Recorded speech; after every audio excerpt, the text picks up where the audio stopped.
बाबा विश्वनाथ की नगरी बनारस से आप सभी का स्वागत है आपके अपनी favourite channel study with team Banaras में। आज हम संस्कृत पेडागोजी की टॉप 15 क्वेश्चंस को इस वीडियो में डिस्कस करने वाले हैं। जो आपका पेपर जुलाई 2019 में सीटेट का हुआ था, उन सभी क्वेश्चंस को हम इस वीडियो में डिस्कस करने वाले हैं। ये प्राइमरी लेवल का पेपर 1 है, ठीक है। चलिए शुरू करते हैं। पहला क्वेश्चन करा है, कश्चित विषय में अधिकृत्य स्वतंत्रतया लेखितुं चतुर्थ कक्षायाः छात्रान् शिक्षकः नियोजयितुं शक्नोति यदि सह विषयः संबद्धः अस्ति। इसके कहने का मतलब है कि चतुर्थ कक्षा माने कि कक्षा 4 का कोई एक छात्र है, ठीक है, और शिक्षक चाहती है या चाहता है कि उस ऐसा इन चारों ऑप्शन में से ऐसा कौन सा विषय है जिसके बारे में कक्षा 4 का वो बालक बिल्कुल स्वतंत्रता तरीके से, मतलब अपने विचारों, अपने जो थॉट्स हैं उनको अच्छे तरीके से एक्सप्रेस करके लिख सके। लेखितुम, तो वो यदि वो ऐसा करवाना चाह रही है तो वह विषय कौन सा इन चारों ऑप्शन में से होना चाहिए, ठीक है। तो इसका आपका पहला कह रहा है कि सामाजिक समस्या भी। अब अगर कक्षा 4 का कोई बालक है तो क्या वो सामाजिक समस्याओं पर कोई निबंध लिख सकता है, वो भी बिल्कुल स्वतंत्रता पूर्वक? बिल्कुल नहीं, उसको तो इन सब चीज़ों की कोई खबर ही नहीं रहती है, ठीक। फिर दूसरा कह रहा है कि राष्ट्र केन। अब देखिए वो कह रहे हैं कि पूरे भारत, मतलब राष्ट्र के बारे में लिखने के लिए, तो ये भी कोई समझ नहीं होती। अब कक्षा 4 के बारे में बात कर रहे हैं तो वो बच्चे को समझ नहीं होती है, तो इसलिए देखिए तीसरा ऑप्शन सही हो जाएगा। अब आप पूछेंगे कैसे, क्योंकि यहाँ वैयक्तिक जीवन है, मतलब कि उसका जो पर्सनल लाइफ है, व्यक्तिगत जीवन है उसका, उसके बारे में वो लिख सकता है कि हाँ आज मैंने ये खाया, मेरे ये फेवरेट दोस्त है, मेरी बेस्ट फ्रेंड वो है, और मैं ये टिफ़िन में लेकर आया हूँ, या मेरी मम्मी ऐसा है, घर परिवार जो भी जैसा है, तो अपने जो व्यक्तिगत जीवन है ना उसके बारे में वो स्वतंत्रता पूर्वक लिख सकता है, ठीक है। तो यहाँ पे ये चीज़ सही हो जाएगा, इसका ऑप्शन नंबर 3। तो चलिए देखते हैं, नेक्स्ट कह रहा है, अनौपचारिक माध्यमेन कस्याश्चिद् भाषायाः अधिगमार्थम् अधोलिखितेषु कस्य समावेशः अस्ति। अगर आपको किसी भाषा को अनौपचारिक माध्यम से पढ़वाना है या पढ़ना है, अनौपचारिक माध्यम जानते हैं क्या होता है? जो हम लोग आपस में अपने दोस्तों से बातचीत करते हैं, मतलब बिना किसी समझ की बात कर लेते हैं, कुछ भी हंसी मजाक सब चलता रहता है, तो वो अनौपचारिक भाषा होती है। लेकिन अगर औपचारिक भाषा पूछी जाए तो जैसे किसी जज के सामने, किसी मजिस्ट्रेट के सामने, या किसी अपने टीचर के सामने, या कोई बड़े हैं बहुत उनके सामने जिस तरीके से हम अपनी भाषा के शब्दों का प्रयोग करते हैं तो वो होती है औपचारिक भाषा। या हम अपने जिस तरीके से अपने सर के साथ बात करते हैं, मैम के साथ, तो वो होती है, ठीक है। तो इन चारों ऑप्शन में से ऐसा कौन सा ऑप्शन है जो अनौपचारिक माध्यम से भाषा को अधिगम के अर्थ में समावेश करने के लिए आवश्यक है? तो ये होता है गृह का परिवेश, मतलब कि घर का जो वातावरण होता है उसमें हम अनौपचारिक माध्यम से ही तो सीखते हैं ना, क्योंकि हमारे जो बचपन में होते हैं हम घर पर होते हैं, जो हमारे घर का परिवेश होता है वहाँ पर ही तो हम जो हमारी मातृभाषा है उसको सीखते हैं, या हमारी जो स्थानीय भाषा है, मान लीजिए भोजपुरी, तो उसको हम सीखते हैं। लेकिन स्कूल कॉलेज में जाते हैं तो हम खड़ी बोली का इस्तेमाल करते हैं, तो वो क्या हो जाएगी? वो हो जाएगी औपचारिक भाषा, है ना। लेकिन हम लोग घर में कैसे ठेठ में या भोजपुरी या जैसे भी करके बात कर लेते हैं, तो वो हो जाती है हमारी अनौपचारिक भाषा, जिसको कि हम अपने घर के परिवेश में रह के सीखते हैं, ठीक है। तो चलिए देखते हैं, नेक्स्ट क्वेश्चन कह रहा है, पूर्व पठितायाः कथायाः पुनः कथनार्थं छात्रेभ्यः निर्दिश्य शिक्षकः आकलयितुं समर्थो भवेत्। अगर कोई पहले का पढ़ी हुई कोई कथा है या कोई एक स्टोरी है, कहानी है, फिर उसको छात्रों से कहा जा रहा है, मैडम कह रही हैं कि आप फिर से उस कहानी को बताइए। अगर वो निर्देश दे रही हैं मैडम कि बच्चों मैंने आपको कोई एक स्टोरी पढ़ाई थी, आप उस स्टोरी को फिर से पढ़ाएंगे या बताएंगे, ठीक है। तो शिक्षक यहाँ पर क्या आकलन, मतलब क्या वहाँ चेक करने की कोशिश कर रही है बच्चों में? तो वो करने की कोशिश कर रही है उनका अवबोधन। तो ऑप्शन नंबर बी यहाँ पे सही हो जाएगा, क्योंकि अवबोधन चेक करने के लिए आप बच्चों के पूर्व ज्ञान के माध्यम से आप उनसे कोई काम करवाते हैं या कोई एक्टिविटी करवाते हैं, तो आपको लगता है, पता चलता है कि हाँ बच्चे ने कितना समझा है या कितना उसे ज्ञान हुआ है या अवबोध हुआ है, ठीक है। तो इसीलिए यहाँ पे आपका ऑप्शन नंबर बी सही हो जाएगा कि मैडम उसको पहले की कोई स्टोरी सुना के रखी हैं या कथा सुनाई है, उसके बाद उससे कहती हैं कि बच्चों अब आप लोग मुझे ये चीज़ बताएंगे कि मैंने जो आपको स्टोरी सुनाई थी। तो वो मैडम चेक कर रही हैं कि बच्चों को कितना अवबोध हुआ है या कॉम्प्रिहेंड किया है, बच्चों ने कितना समझा है। नेक्स्ट देखिए, कह रहा है कि लेखन विषयकः व्यतिक्रमः कथ्यते। मतलब अगर लेखनी में किसी तरीके की गड़बड़ी हो जाए, बच्चा अच्छे से लिख ना पाए, तो उसको क्या कहते हैं? तो उसको कहते हैं डिस्ग्राफिया। ठीक है, ग्राफ आप समझ लीजिए, मतलब कि बनाते हैं इस तरीके से, तो लिखते हैं, लिखने वाला काम, तो इस तरीके से डिस्ग्राफिया ये हो जाएगा। और डिसलेक्सिया होता है अगर आपको पढ़ने में विकार आ जाता है, कोई डिफिशियंसी या कमी आ जाती है पढ़ने से संबंधित, तो वो होता है डिसलेक्सिया। और डिसकैलकुलिया क्या होता है, जब आपको मैथमेटिकल कैलकुलेशन वगैरह, जो गणितीय संक्रियाएं होती हैं, कैलकुलेशन में प्रॉब्लम आती है, तो उसको कहते हैं डिसकैलकुलिया। तो इसमें आपका ऑप्शन नंबर बी सही हो जाएगा। नेक्स्ट कह रहा है पठनम नाम न केवलम लिखित पाठस्य उच्चारणम अपितु एतद अपि महत्वपूर्णम यत कश्चित।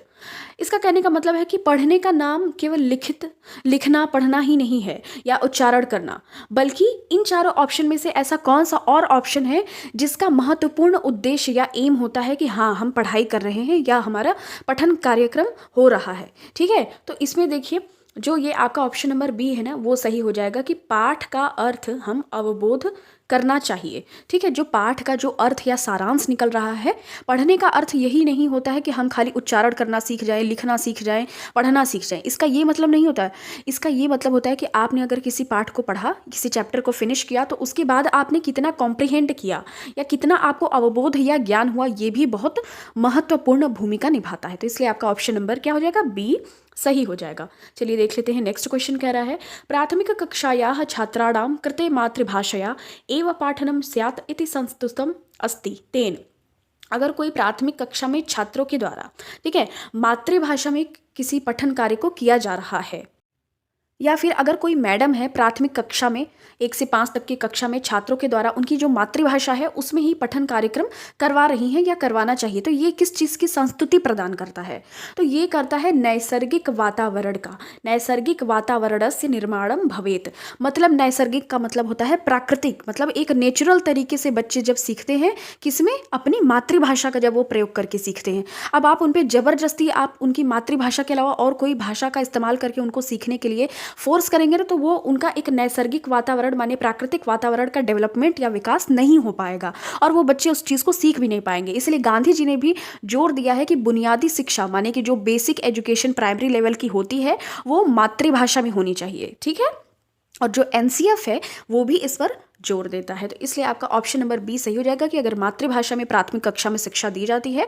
या अगर ऐसी की जाती है तो वहाँ पे नैसर्गिक वातावरण माने कि प्राकृतिक वातावरण का विकास होता है और बच्चे अच्छे तरीके से उस चीज़ को सीख पाते हैं। ठीक है, तो चलिए देखते हैं नेक्स्ट क्वेश्चन कह रहा है प्राथमिक कक्षायाः कृते भाषायाः पाठ्यपुस्तके प्रारंभे कविताः कथाः च दत्ताः सन्ति अनन्तरं च अक्षराणां लेखनम एवं तत् पुस्तकम का प्रणालीम अनुसरति।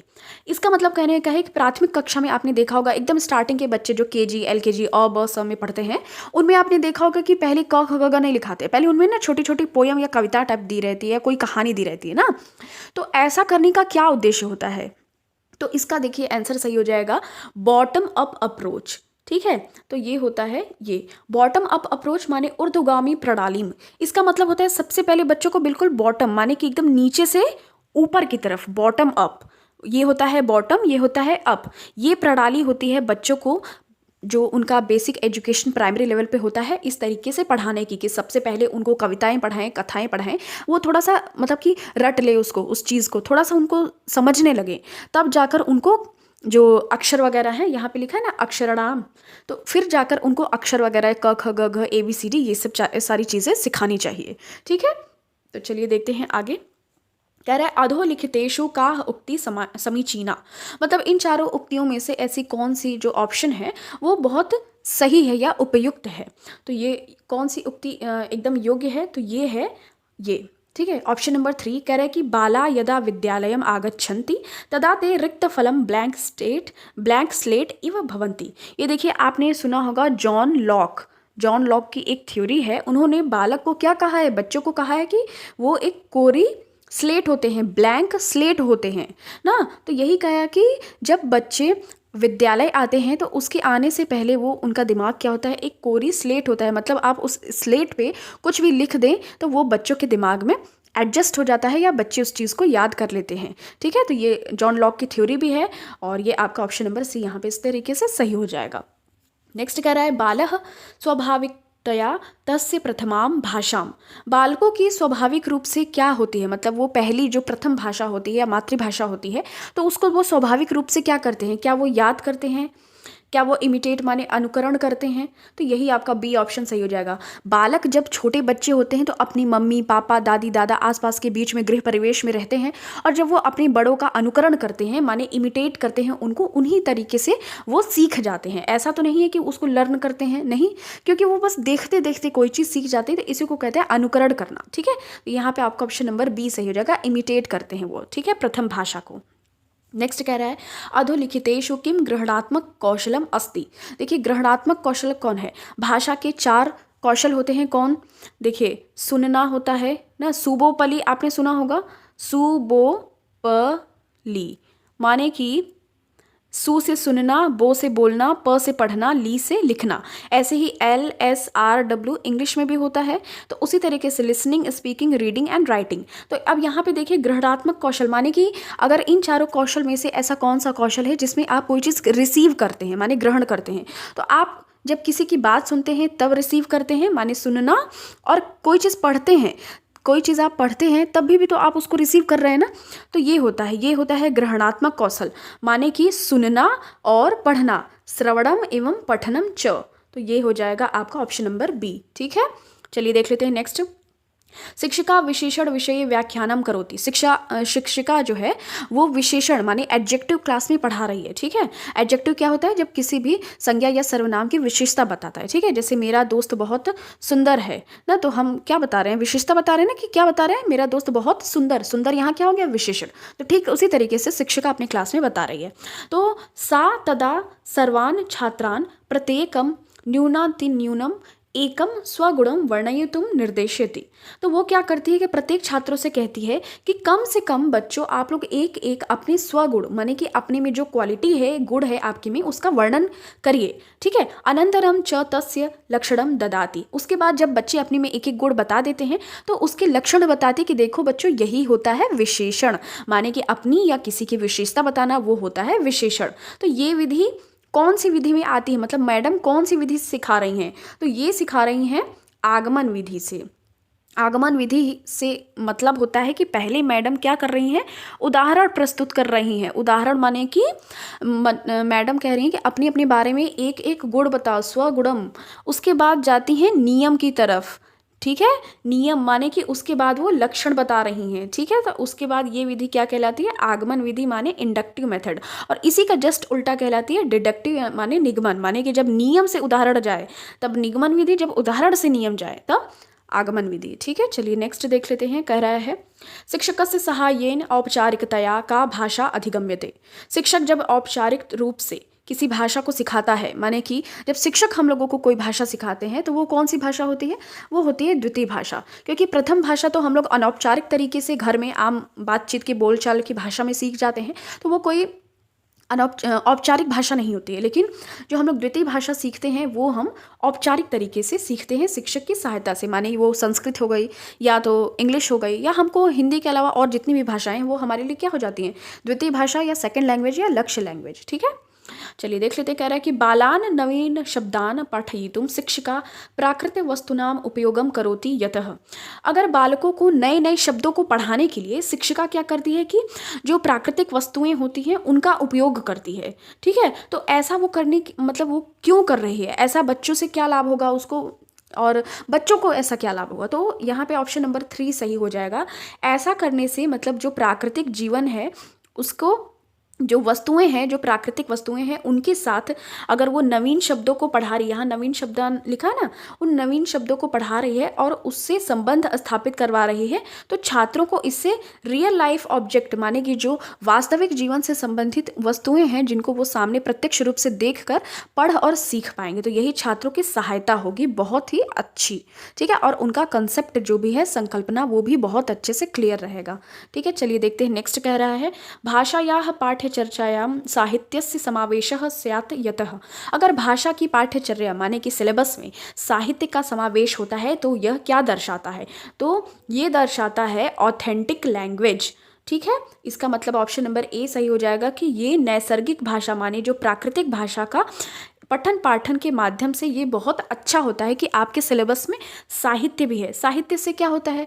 साहित्य में माने आपके आ गए क्या क्या, जो भी कहानी हो गई और जो भी आपके व्याकरण के नियम, ये सब सारे कुछ अगर आ जाते हैं तो आपकी जो नैसर्गिक भाषा है, मतलब आसपास की कैसी हमारे देश की संस्कृति है या कहाँ के लोग किस तरीके के हैं, तो ये सब नैसर्गिक वातावरण एक उत्पन्न होता है और एक ऑथेंटिक लैंग्वेज ऐसा करने से मिलता है और पठन पाठन थोड़ा सा सुगम हो जाता है। ठीक है, चलिए देखते हैं नेक्स्ट कह रहा है भाषायाः कक्षायां कथा कथनस्य महत्वपूर्ण भूमिका वर्तते यतः। अगर जो भाषा की कक्षा है उसमें जो कथा कथनस्य है, माने कि स्टोरी अगर मैम बताती हैं, कोई कहानी बताती हैं, तो उसकी जो महत्वपूर्ण भूमिका होती है वो किस रूप में हमें दिखाई देती है। तो इससे जो बच्चे होते हैं ना, उनमें नैतिक शिक्षा का विकास होता है। जैसे आप किसी बच्चे के सामने सरदार वल्लभ भाई लौह पुरुष की कोई कहानी बताई, तो देखिए उसमें कितना ज़्यादा साहस उत्पन्न हो जाएगा, कितनी ज़्यादा उसके में एथिक्स आ जाएंगे, माने नैतिकता आ जाएंगी। तो इस तरीके से जब आप किसी के बारे में बच्चों को कहानी सुनाते हैं, कहानी के माध्यम से अगर आप सुनाते हैं ना, कथा कथन से लिखा है ना, इसका मतलब यही होता है कि आप बच्चों में क्या डेवलप करने की कोशिश कर रहे हैं, उनमें नैतिकता डेवलप करने की कोशिश कर रहे हैं, उनमें थोड़ा सा क्या होंगे, वो नैतिक बनेंगे, माने उनमें एथिक्स आएगा और बड़ों से किस तरीके से विनम्र तरीके से बात करेंगे, इन सारी चीज़ों का गुण उनमें आने लगेगा। इसलिए कथा को, माने कि स्टोरी या कहानी को प्राथमिक स्तर के बच्चों की जो बुक्स होती हैं, किताबें होती हैं, उनमें शामिल किया जाता है।